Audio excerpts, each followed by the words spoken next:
Okay so बच्चों, जो आज हमने टॉपिक पढ़ने हैं, फर्स्ट टॉपिक जो है वो हमारा हमने पढ़ना है कि हमारे पास जो है ना वो हाइपर टेंशन को ट्रीट करने के लिए हम लोग कौन सी ड्रग्स यूज़ करते हैं। ठीक है, कौन सी फार्माकोलॉजिकल ड्रग्स हमारे पास हैं हाइपर टेंशन को ट्रीट करने के लिए। ठीक है, उसमें सबसे पहले हमारे पास अगर हम लोग क्लासीफाई करें तो एक हमारे पास आ जाता है डायूरेटिक्स। ठीक है, उसके बाद हमारे पास एस इनहिबिटर्स या आर्ब्स आ जाता है। ठीक है, और हमारे पास बीटा ब्लॉकर्स आ जाते हैं, कैल्शियम चैनल ब्लॉकर्स आ जाते हैं। ठीक है, और हमारे पास वेज़ोडाइलेटर्स आ जाते हैं।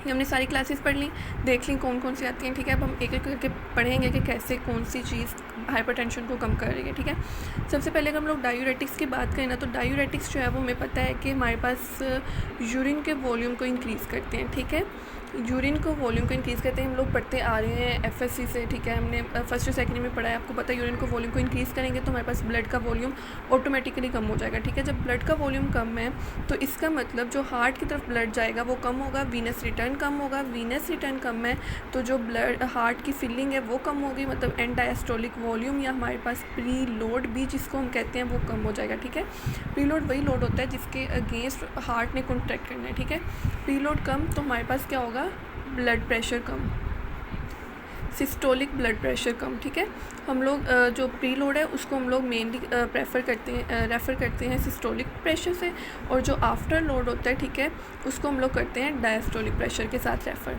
तो ये हमारे पास जो था वो डायूरेटिक्स कैसे कम करते हैं वो हमने पढ़ लिया। उसके बाद हमने देखना है कि हमारे पास जो दो है ना, एक लूप डायूरेटिक्स और एक थायराइड डायूरेटिक्स, ये दो क्लासेस हमारे पास आती हैं जो हाइपरटेंशन में यूज़ होती हैं। लूप डायूरेटिक्स जो है वो हमारे पास सीवियर हाइपरटेंशन के लिए, और जो थायराइड है वो माइल्ड टू मॉडरेट हाइपरटेंशन